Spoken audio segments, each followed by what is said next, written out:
Assalamualaikum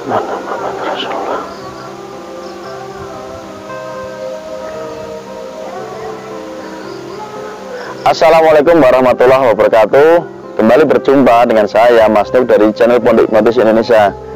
Sangat terima kasih buat Anda yang sudah subscribe di channel ini. Dan bagi Anda yang berkenan untuk subscribe, silahkan seperti biasa Anda tekan tombol subscribe-nya ya. Dan juga tekan loncengnya agar ketika saya upload video terbaru Anda langsung mendapatkan pemberitahuan atau notifikasi.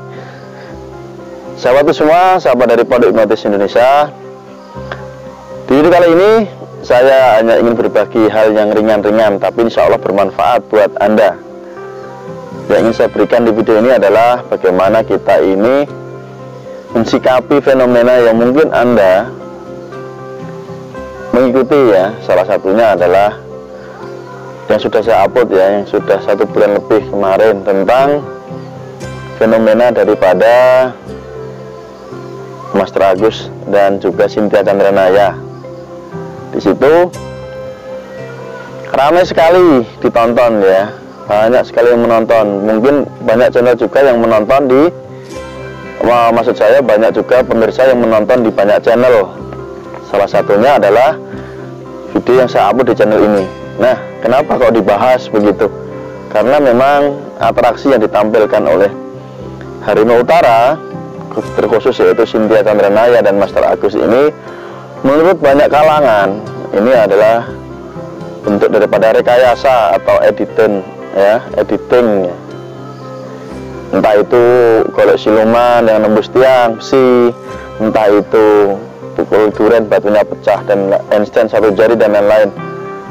Dan barusan tadi saya tahu ya, ada Mas Peter Pan Junior yang mengupload pendapat beliau, yaitu judulnya Peter Pan Junior membongkar gitu ya. Jadi di situ beliau menjelaskan bahwa beliau membela atau bahasa gambarnya mendukung dari tim bela diri bersatu.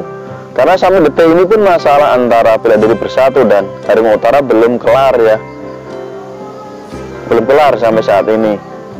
Jadi intinya adalah terindikasi dengan namanya settingan, yang itu ya.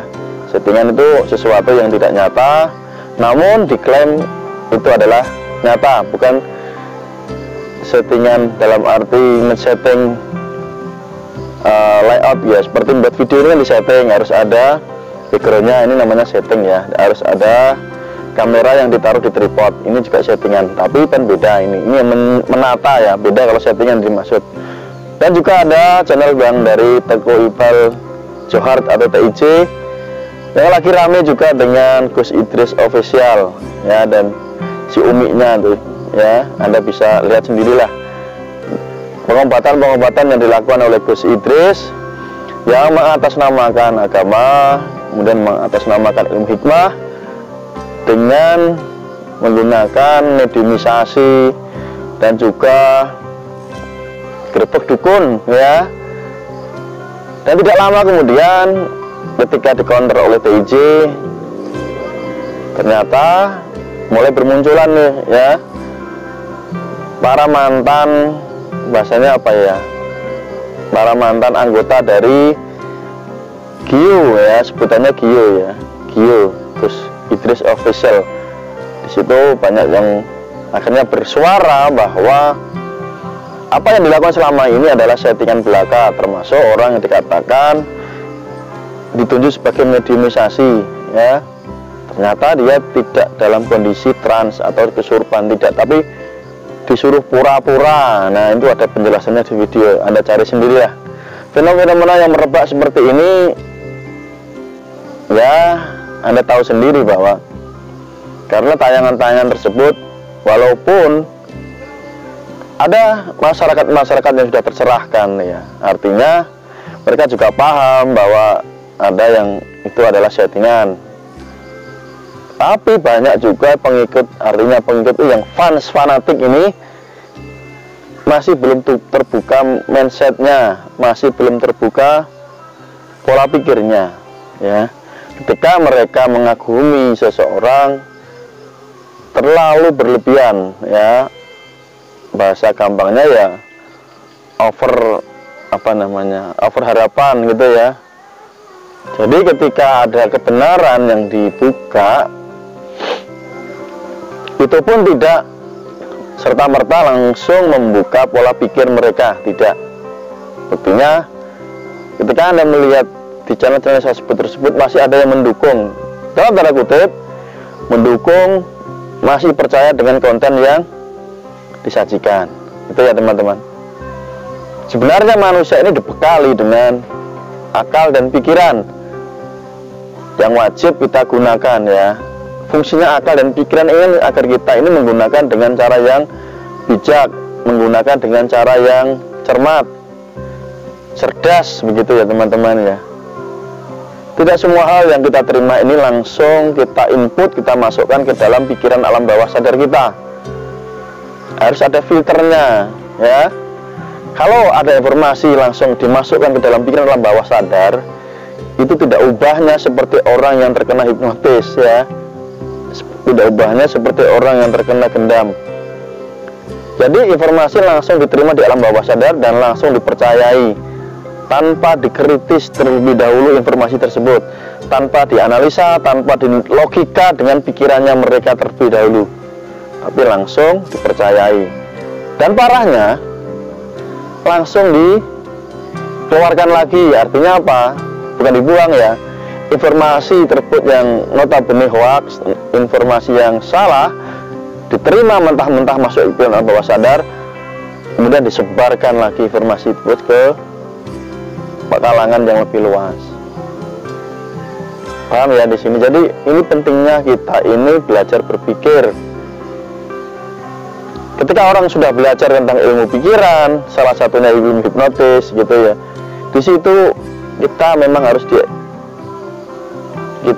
harus dituntut untuk kritis teman-teman, karena di situ juga diajarkan bagaimana cara mengenalkan tentang ilmu pikiran ya, pikiran sadar, pikiran alam bawah sadar, dan pikiran-pikiran yang lain banyak sebenarnya ya. Tapi saya bahas dua aja, pikiran sadar dan pikiran alam bawah sadar.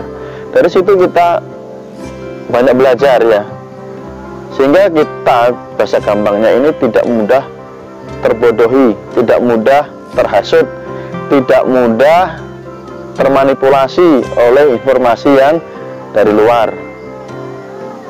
Ketika kita mudah termanipulasi oleh informasi dari luar, kita ini tidak menjadi diri kita pribadi teman-teman. Kita tidak menjadi diri kita sendiri ya, kita tidak merdeka pikirannya, sehingga kita ini gampang nurut dengan orang lain ya. Termasuk kita melihat konten-konten yang saya sebutkan tadi di depan ya, kita gampang nurut. Dan parahnya walaupun sudah nyata maksudnya ya, ada saksi, ada pengakuan, ada bukti, bagi Anda yang sudah ngefan banget, ngefan berat itu sangat sulit untuk dibilangin, sangat susah untuk diberikan pencerahan, karena memang informasi tersebut tanpa Anda kritis ya, tanpa Anda kritik, sehingga langsung tembus ke alam bawah sadar Anda, sehingga di sana ketika sudah masuk menjadi 9 kali lebih kuat informasi tersebut mengakar di pikiran alam bawah sadar Anda, dan Anda mempercayai di sana 100% informasi tersebut. Mulai saat ini apapun informasi yang beredar terutama di sosmed ya, khususnya di channel YouTube ya, karena ini saya berikan informasi ini di YouTube, maka pandai-pandailah untuk memilah dan memilih informasi ya. Silahkan Anda tonton, silahkan, banyak sekali bertebaran video-video yang di YouTube, banyak sekali. Tapi kembali lagi, diri kita sendiri yang memutuskan apakah informasi tersebut memang menurut pikiran Anda, menurut logika Anda ini masuk akal, atau menurut logika Anda ini tidak masuk akal. Anda bisa menentukan itu hanya sebatas hiburan, Anda bisa menentukan itu hanya ternyata sebuah pembohongan dan pembodohan publik.